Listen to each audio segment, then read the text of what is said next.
Hello students. आज की video में हम सीखेंगे क्लास 10th चैप्टर 14 प्रोबेबिलिटी।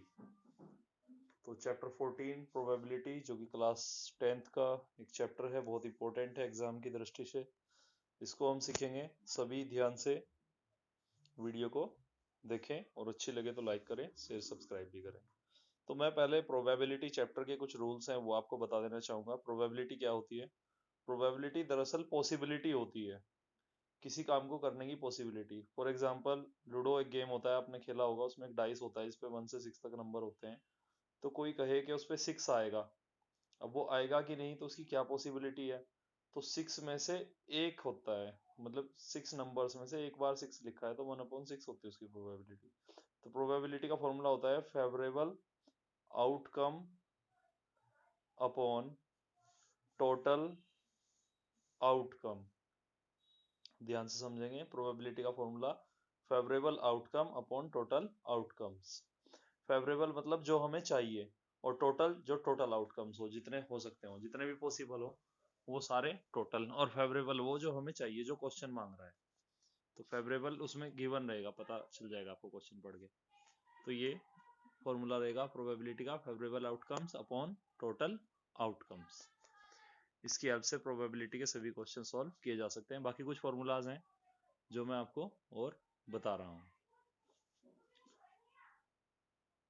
तो प्रोबेबिलिटी फेवरेबल आउटकम इसमें क्या होता है? जैसे मान के चलो हमें ये बताना है कि डाइस पर 6 आएगा, इसकी क्या प्रोबेबिलिटी है। तो 6 तो एक बार लिखा है तो फेवरेबल आउटकम हुआ 1 और टोटल हुए 6।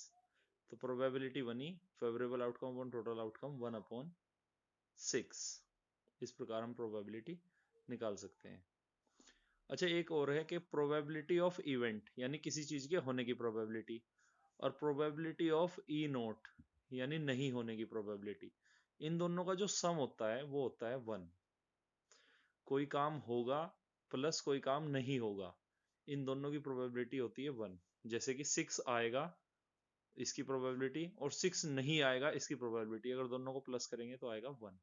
सिंपल आप लर्न कर लीजिए, PE plus PE not is equals to 1। इसमें क्वेश्चन आएंगे डायरेक्ट कि किसी काम को होने की प्रोबेबिलिटी ये है तो नहीं होने की निकाल लो। तो लिख देंगे यही वाला फॉर्मूला और इससे नहीं होने की प्रोबेबिलिटी निकल जाएगी। ये प्लस का नंबर दूसरी साइड जाके माइनस हो जाएगा। और फॉर्मूलाज देख लीजिए आप इसके। दो तो यही हो गए, probability is equal to favourable outcome upon total outcome. दूसरा का probability of event plus probability of not event is equal to 1। और थर्ड फॉर्मूला होता है कि प्रोबेबिलिटी ऑफ कंफर्म इवेंट, जो जरूर होगा, probability of confirm event is equals to 1। ऐसा इवेंट जो जरूर होगा उसकी प्रोबेबिलिटी 1 होती है। ऐसा क्या है भाई जो जरूर होगा? जैसे कि सनराइज इन द ईस्ट, सूरज जो है पूर्व में निकलेगा। सूरज जो है पूर्व में निकलता है तो इसकी प्रोबेबिलिटी क्या है? इसकी प्रोबेबिलिटी 1 है, क्योंकि वो तो पूर्व में ही निकलेगा। पश्चिम में छिपेगा, इसकी प्रोबेबिलिटी क्या है? 1।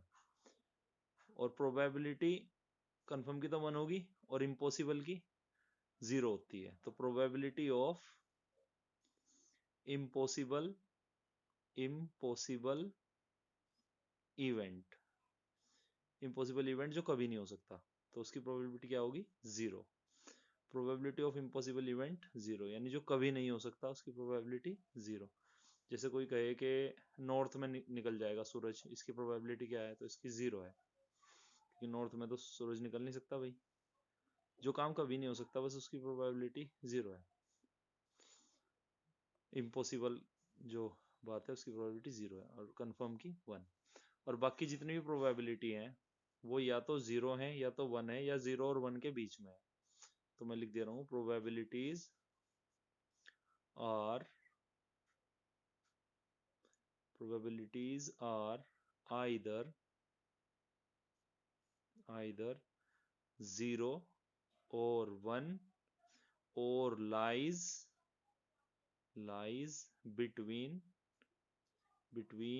0 and 1। 0 and 1 यानी किसी भी दुनिया में किसी भी चीज की प्रोबेबिलिटी या तो 0 होगी या 1 होगी, या फिर 0 और 1 के बीच में होगी। कभी भी जीरो से छोटी प्रोबेबिलिटी नहीं हो सकती, जैसे कि माइनस में नहीं आ सकती कभी भी। इसको आप रट लेना, चाहे याद कर लेना, चाहे समझ लेना, जो आपको ठीक लगे। प्रोबेबिलिटी कभी भी निगेटिव नहीं हो सकती। प्रोबेबिलिटी कभी भी वन से ज्यादा नहीं हो सकती, जैसे कि प्रोबेबिलिटी किसी चीज की टू नहीं हो सकती, थ्री नहीं हो सकती, वन से ज्यादा कुछ नहीं हो सकती, वन एंड हाफ भी नहीं हो सकती। बस कम से कम तो जीरो हो सकती है, और ज्यादा से ज्यादा वन हो सकती है प्रोबेबिलिटी, या फिर इसके बीच में आएगी। अब जीरो किसकी होती है प्रोबेबिलिटी? ऐसी घटना जो कभी नहीं हो सकती दुनिया में, उसकी प्रोबेबिलिटी जीरो।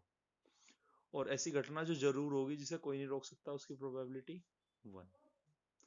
तो आइए एक बार रिवीजन कर लेते हैं सबका। प्रोबेबिलिटी का formula favourable outcome upon total outcome. फिर PE plus PE not is equals to one.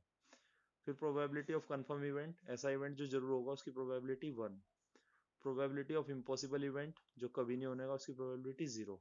और बाकी सबकी जो प्रोबेबिलिटी है वो या तो जीरो है, या वन है, या उसके बीच में। एक्सरसाइज 14.1 क्वेश्चन नंबर 1 फिलअप से शुरू करते हैं, ध्यान से समझिएगा, जो हमने रूल समझाया उसी से हो जाएगा। Complete the following statements. Probability of an event plus probability of the event E note, यानी पीई प्लस पीई नोट। तो हमने क्या सिखाया था इसका? वन। इसका हमने आपको सिखाया था वन, यानी कोई काम होगा उसकी प्रोबेबिलिटी प्लस नहीं होगा उसकी प्रोबेबिलिटी, तो आंसर आएगा वन। सेकेंड पार्ट देख लो इसका फिलअप का। The probability of an event that can not happen, ऐसी चीज की प्रोबेबिलिटी, ऐसे इवेंट की प्रोबेबिलिटी जो कभी नहीं हो सकता। कभी नहीं हो सकता तो उसकी प्रोबेबिलिटी भाई zero.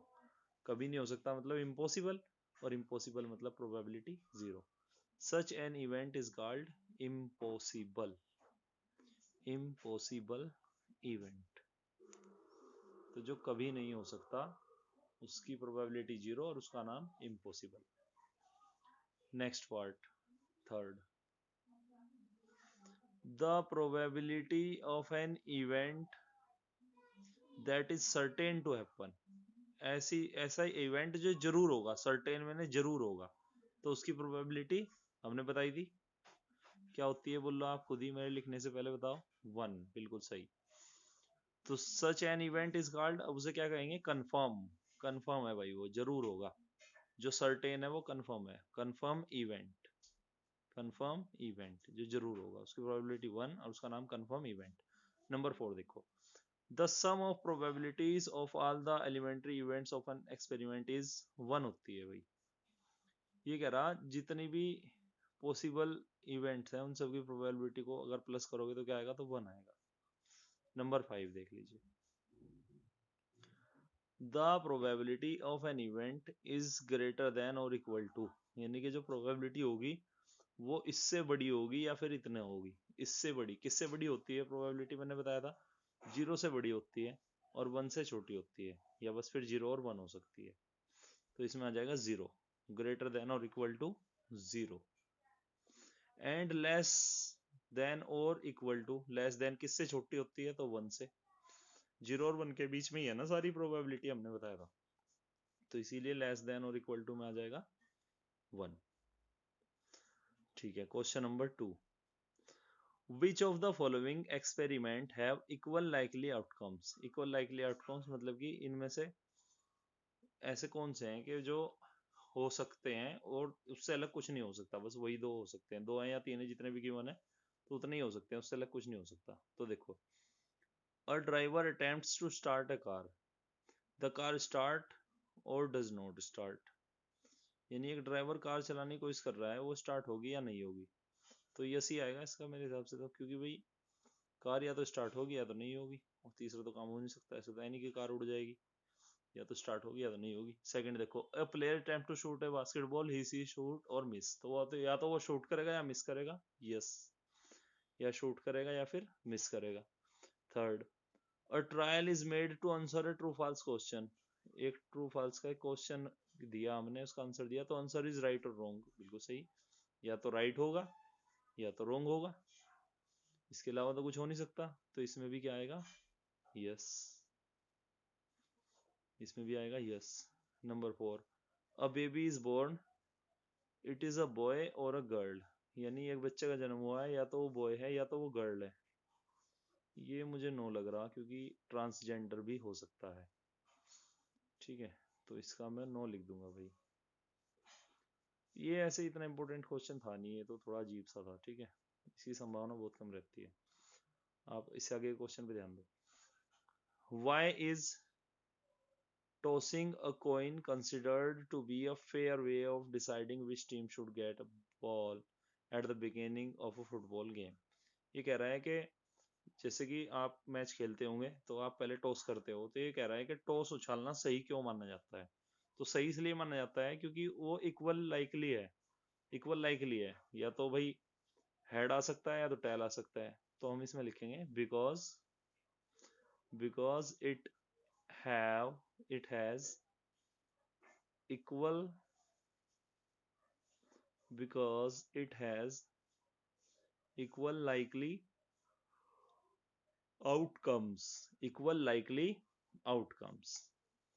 Okay, question number 4, which of the following, question number 4 देख लीजिए आप, which of the following can not be the probability of an event, इनमें से कौन सी प्रोबेबिलिटी नहीं हो सकती। तो प्रोबेबिलिटी मैंने आपको बताया था, फिर से ध्यान दिलाना चाहूंगा, 0 से छोटी नहीं हो सकती, कभी भी नेगेटिव नहीं हो सकती, और 1 से बड़ी भी नहीं हो सकती भाई।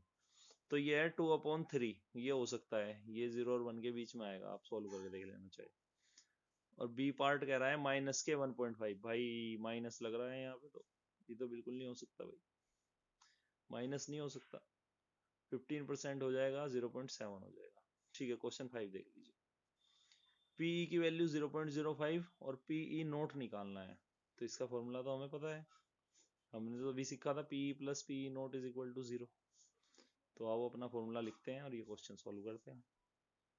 आंसर नंबर 5, क्या फॉर्मूला है भैया हमारा, PE plus PE not is equals to 1। तो पीई की वैल्यू है हमारे पास, इसमें क्या वैल्यू है भाई, 0.05 प्लस पीई नोट का हमें पता नहीं, वही तो निकाल रहे हैं हम। तो पीई नोट हम निकाल रहे हैं, इसने पूछा है ना पी नोट ई, तो पीई नोट या नोट ई लिख दो या ई नोट, उससे कोई फर्क नहीं है, वो सेम ही है, इज इक्वल टू 1 माइनस 0.05, ये जो इधर प्लस का है ये उधर जाके माइनस हो जाएगा। अब 1 के बाद पॉइंट लगा के 0 लिख दो, माइनस करने के लिए ना, तो पॉइंट तो लगाना पड़ेगा, जिसके पॉइंट कहीं नहीं होता ना जिस नंबर में, उसमें लास्ट में पॉइंट होता है, ध्यान रखना। तो ये बन जाएगा 1.00 माइनस 0.05, और माइनस करेंगे तो 10 में से 5 का 5 और 9 का 9, 0.95 आएगा, माइनस करना तो आपको आता ही होगा ऑब्वियसली, 0.95। बट इसको ध्यान से देख लेना, इसमें बच्चे गलती करते हैं भाई 10th क्लास के, कई बार भले ये इतना आसान हो, तो इसको आप खुद से माइनस करके देखना एक बार। आइए नेक्स्ट क्वेश्चन पे चलते हैं। A bag contains lemon flavoured candy only, एक बैग में लेमन के फ्लेवर की कैंडी है। Malini takes out one candy without looking into the bag, what is the probability of she takes out. उसमें लेमन की कैंडी है और उसने जो कैंडी निकाली वो ऑरेंज की निकल गई, तो इसकी प्रोबेबिलिटी क्या है भाई, ऑरेंज की तो निकल ही नहीं सकती, पहली बात तो ये तो इम्पॉसिबल है भाई, इम्पॉसिबल, उसमें लेमन था ना, तो ऑरेंज कहाँ से निकल जाएगा फ्लेवर। तो इम्पॉसिबल की प्रोबेबिलिटी होनी चाहिए 0, ठीक है, क्या होनी चाहिए 0। ओके नेक्स्ट पढ़ो, अ लेमन फ्लेवर कैंडी, तो लेमन ही निकलेगा भाई, और क्या निकलेगा उसमें, जब फ्लेवर ही उसमें लेमन का है तो लेमन का ही निकलेगा, तो ये तो कंफर्म इवेंट हुआ, तो इसकी प्रोबेबिलिटी 1 लिख देते हैं। लेमन फ्लेवर की 1 क्योंकि इसमें वही है, और ऑरेंज तो निकल ही नहीं सकता इसलिए 0, इम्पॉसिबल का 0, कंफर्म का 1। क्वेश्चन नंबर 7 समझो। It is given that in a group of 3 students, the probability of 2 students not having the same birthday is 0.992। Note having का मतलब है नोट ई, तो P नोट ई की value 0.992। What is the probability of that the two students have the same birthday? Note की probability दे रखी है और ई की इवेंट की पूछी है, तो पीई नोट दे रखा है और पीई पूछा है, तो क्वेश्चन 5 के जैसा है वही सेम, फॉर्मूला भी वही, तो फॉर्मूला हमने नहीं रफ किया, फॉर्मूला वही लिखा रहने दिया, और 5 की जगह लिख देते हैं 7, ये बन जाएगा आंसर नंबर 7। ठीक है, आंसर नंबर 7 बन चुका है ये। आइए देखिए कि कैसे सोल्व करेंगे इसको। जो 0.992 है वो नॉट हैविंग की वैल्यू है, यानी ई नोट की, और पीई कैलकुलेट करना है, होगा बिल्कुल सेम ऐसे ही। तो नोट पीई नोट की जगह लिख देंगे 0.992 और ये उधर जाके क्या हो जाएगा माइनस अगली लाइन में। तो PE is equal to 1 minus 0.992, ये 1 पॉइंट है, ठीक है। ऊपर गलती से वो पॉइंट जैसा लग रहा है तो मैं उसको हटा देके 1 लिख दे रहा हूँ। तो ये 1.000 लिख देंगे इसकी जगह, माइनस 0.992 माइनस कीजिए, 10 में से 2 जाएगा 8, 9 में से 9 0, 9 में से 9 0.0। आंसर बना probability of event 0.000008, 2 bar 0 point के बाद। इस तरह ये क्वेश्चन हमारा 7 सॉल्व हो चुका है। क्वेश्चन 8 देख लीजिए। क्वेश्चन नंबर 8 क्वेश्चन नंबर 8 कह रहा है what is the probability. Question number 8, a bag contains 3 red ball 5 black balls, 3 red है 5 ब्लैक है, टोटल कितनी होगी 3 और 5 8 होगी। एक बॉल उसमें से बाहर निकाल दी, what is the probability of the ball is drawn red, red है उसकी क्या प्रोबेबिलिटी है। ठीक है तो हो जाएगा नोट रेड, नोट रेड मतलब नोट ई पूछ रहा है, तो पहले पीई निकाल दो, नोट ई तो हो ही जाएगा फिर सोल्व। तो आइए लिखते हैं कि इसमें रेड बॉल कितनी है, पहले ये लिखो भाई क्वेश्चन नंबर 8 में। तो रेड कितनी है इसमें 3 है जी, ब्लैक कितनी है 5 है जी, टोटल कितनी बन गई, प्लस कर दो भाई, टोटल मतलब प्लस 3 और 5 8, क्या बन गया यहाँ पे 8। फिर प्रोबेबिलिटी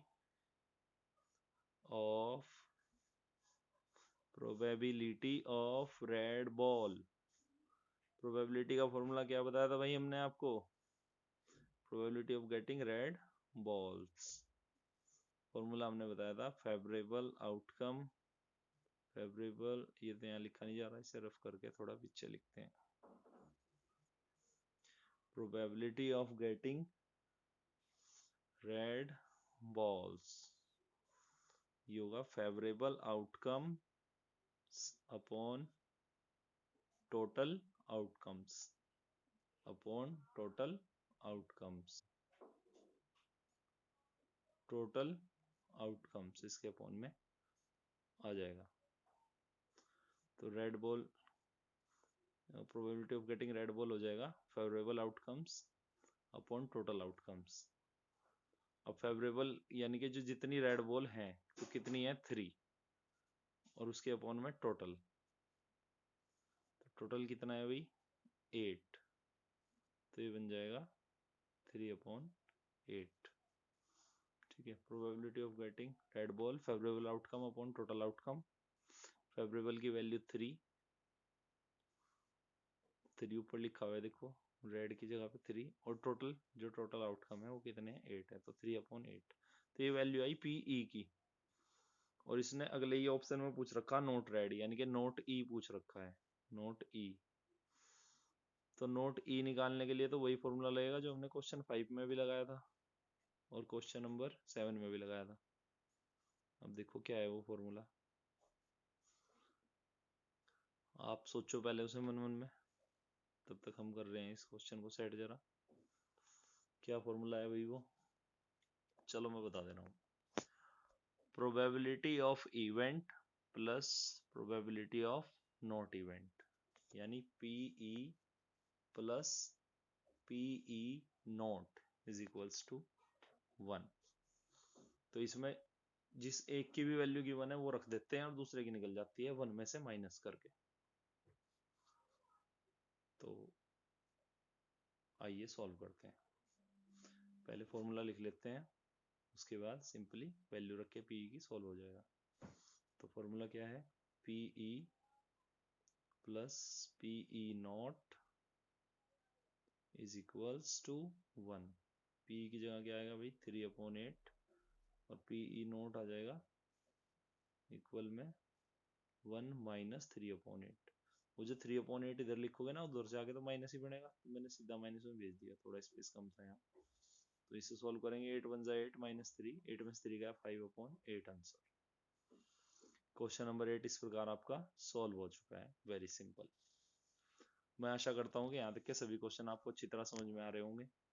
आप चाहे तो वीडियो को स्लो स्पीड में भी चला के देख सकते हैं ठीक है, प्लेबैक करके भी देख सकते हैं, यूट्यूब पे है, आपके पास सारे ऑप्शन है। और फिर भी कोई डाउट रह जाए तो कमेंट में टाइप कर देना, कोई समस्या नहीं, हम दोबारा से समझा देंगे। क्वेश्चन नंबर 9 देख लीजिए। क्वेश्चन नंबर 9, पहले मैं इसको जरा रफ कर दूं, तब तक आप क्वेश्चन नंबर 9 पढ़ लीजिए। अ box contains 5 red marble, red कितने हैं 5, व्हाइट कितने हैं 8 और ग्रीन कितने हैं 4। बस, और तो कोई कलर नहीं, तो इन्हें टोटल कर लो, बस इन्हें ऐड कर लो, टोटल मतलब सारे कितने हैं, तो 5 और 8 13 और 4 17 है भाई, टोटल टोटल हो गए 17। ठीक है, ये देख लेते हैं। अच्छा, फिर इसने पूछा क्या है, what is the probability that the marble takes out will be red white not green. तो पहले रेड का निकाल देंगे, फिर व्हाइट का, फिर ग्रीन का, फिर ग्रीन वाले की हेल्प से नॉट ग्रीन निकल जाएगा, पीई और ई नोट वाला फॉर्मूला लगा के। तो ये लिखते हैं, रेड का 5, व्हाइट का 8 और ग्रीन का 4। तो टोटल कितने में भाई, हमने पहले ऐड किया था वही बता दो। टोटल हो गए 5 और 8 13 और 4 17, टोटल हो गए 17। तो प्रोबेबिलिटी ऑफ रेड, ठीक है, गेटिंग रेड होना चाहिए, मैं यहाँ शॉर्टकट में लिख दे रहा हूँ, स्पेस थोड़ा कम है, तो प्रोबेबिलिटी ऑफ रेड लिख दे रहा हूँ मैं सीधा। प्रोबेबिलिटी का फॉर्मूला क्या होता है, प्रोबेबिलिटी का फॉर्मूला होता है favourable outcome upon total outcome. मैं ऊपर लिख दे रहा हूँ formula, P is equal to fav, ये फेव का मतलब फेवरेबल, आउट का मतलब आउटकम, और नीचे टोटल आउटकम। ये शॉर्टकट में लिख दिया हमने, थोड़ा स्पेस कम है इस वजह से। अच्छा, तो रेड के कितने हैं 5 और टोटल कितने हैं 17, 5 अपॉन 17। ऐसे ही सॉल्व हो जाएगा probability of white, probability of getting white marble. Favourable कितने हैं इसके 8 और टोटल नीचे लिखा जाएगा 17, अपॉन में तो टोटल ही आएगा, सिंपल है। अच्छा, प्रोबेबिलिटी ऑफ ग्रीन कर लो, probability of green, probability of green, तो ग्रीन के कितने हो जाएंगे भाई, कितने ऊपर 4 और अपॉन में 17 टोटल का। तो ये बना पीई, और इसने पूछा था नॉट ग्रीन, यानी नॉट ई पूछा इसने, तो फॉर्मूला लग जाएगा PE plus P not E is equals to 1। और बस यहाँ से नॉट ई निकल जाएगा 1 में से माइनस करके, तो P not E is equals to 1 minus 4 upon 17, 4 upon 17। अच्छा, अब इसे 17 को क्रॉस मल्टीप्लाई करके 17 माइनस 4 अपॉन में 17, 17 में से 4 गया कितना भाई 13 अपॉन 17। इस प्रकार आपका क्वेश्चन नंबर 9 कंप्लीटली सॉल्व होता है। तो मैं आशा करता हूँ कि क्वेश्चन 1 से 9 तक के सभी क्वेश्चन आपको अच्छी तरह समझ में आए होंगे, और किसी में भी डाउट है आप उसे स्लो स्पीड में देख सकते हो, ठीक है, प्लेबैक करके दोबारा से वीडियो चला सकते हो, और अच्छी तरह आपको समझ में आए होंगे, मैं ये आशा करता हूँ। तो आप हमारे चैनल को लाइक करें, शेयर करें, सब्सक्राइब करें। Thank you for watching the video, bye everyone. Next questions हम नेक्स्ट वीडियो में समझेंगे, जो कि मैं कल तक अपलोड कर दूंगा।